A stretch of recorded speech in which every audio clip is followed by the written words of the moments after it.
The Ruy Lopez opening begins e4, e5, knight f3, knight c6, bishop b5. Common continuation is to kick the bishop back to a4 and then play knight f6.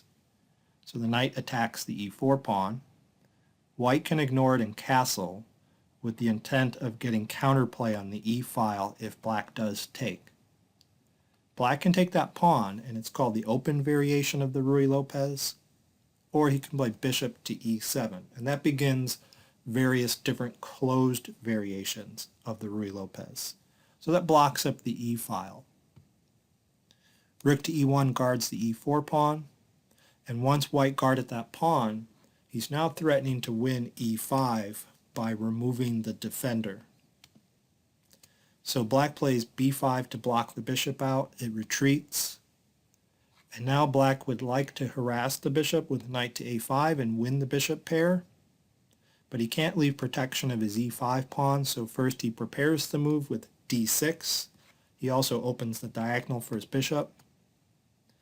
So white plays c3 to gain an escape square for his bishop in case it gets attacked, but it also prepares the move d4. Black castles, and white plays h3 to keep the bishop off of g4. Now, I have a video describing those same 9 moves in detail, and I'll put a link to that video in the description below if you want to see some more explanation. But I want to continue from here. There are several plans black has at his disposal in this position. One idea is to move this knight in order to release the c-pawn to come forward and participate in attacking the center. There's a couple places that knight can move to. Sometimes it moves back to b8, and then it can redeploy to d7. Or sometimes it moves to a5 and gets a tempo on the bishop. Another move in this position is bishop to b7 to pressure the e4 pawn.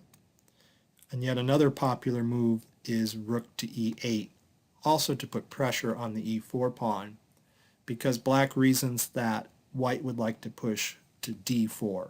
And then if black captures on d4, the rook will be open to that e4 pawn. So all of these are standard ideas, and the one I want to look at begins with knight to a5, okay, threatening to win this powerful Spanish bishop. So almost everybody will retreat it to c2. That bishop plays a good role in defending e4, but it also has potential to be a strong attacking weapon later on. So black moved his knight away to release his c-pawn. So he pushes it forward to c5, and that influences this important central square. It does create a hole on d5, so there is a positional concession being made, but it is difficult for white to make use of that hole. All right, white continues with d4, expanding in the center. You usually see this c3 and d4 plan in most closed variations of the Ruy Lopez. And once white moved his pawn to d4, he's threatening to win a pawn on e5. So e5 must be defended. There are a couple ways to do it. Sometimes black plays knight to d7 to defend it. That's called the Chigorin Defense. The move I want to look at today is queen to c7 to defend e5. And once black moves queen to c7, this is called the Chigorin Defense. So let's look at the main line of the Chigorin Defense. There are many plans and ideas, so this is an introductory video. White will normally play knight b d2. The plan for this knight is to get to f1, because from f1 it could go either to e3 or g3 and get to that f5 square. All right, black can open up the c-file, maybe place a rook on c8, get some action down that c-file, and then play knight to c6 to pressure d4. So d4 is under attack twice here. It's only defended once. So white needs to defend it. And he can defend it by moving this knight out of the way, releasing the queen to defend it. Now I said a moment ago that knight was headed to f1, but it would be a mistake to play it to f1 here. That's not the move in the main line. The reason is this queen does not make a good defender of d4 because it's overloaded. It has to defend the bishop on c2 because that queen will be attacking it. So for example, after knight to f1, black can take on d4, and if white recaptures, then black gets a piece. And so black's a piece up because if white recaptures the knight, he loses his bishop. So that's why you can't play knight to f1 as you originally intended in this position. So instead, white plays knight to b3 to defend the pawn. So now it's defended with the two knights, and the queen can continue to defend the bishop. The knight won't stay there long, though. White's knight is going to have to go back to d2 in a moment, as you'll see, because black's plan is to push this a pawn to dislodge it and try to win the d4 point. But now that that knight has moved out of the way, this bishop can come to e3 to defend d4.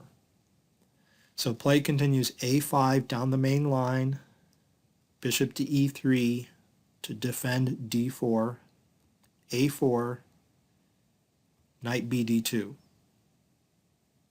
Okay, bishop d7 is the usual way to develop that bishop, keeping it on this diagonal, connecting the rooks.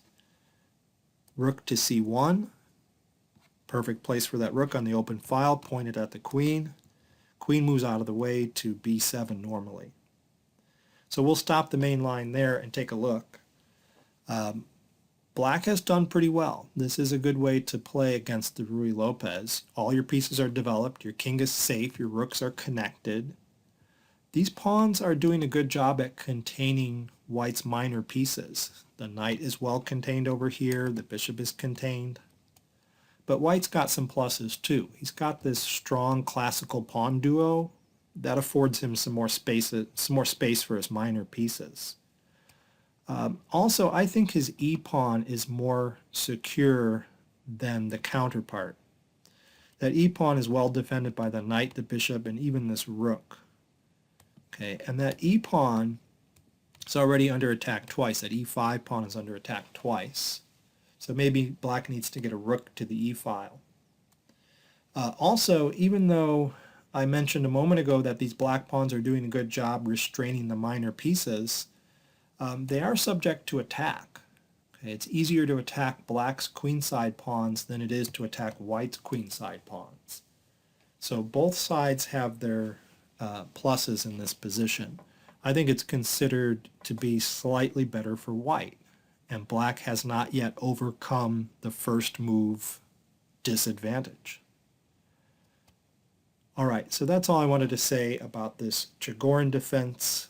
We might take a look at some games in future videos. Thanks for watching.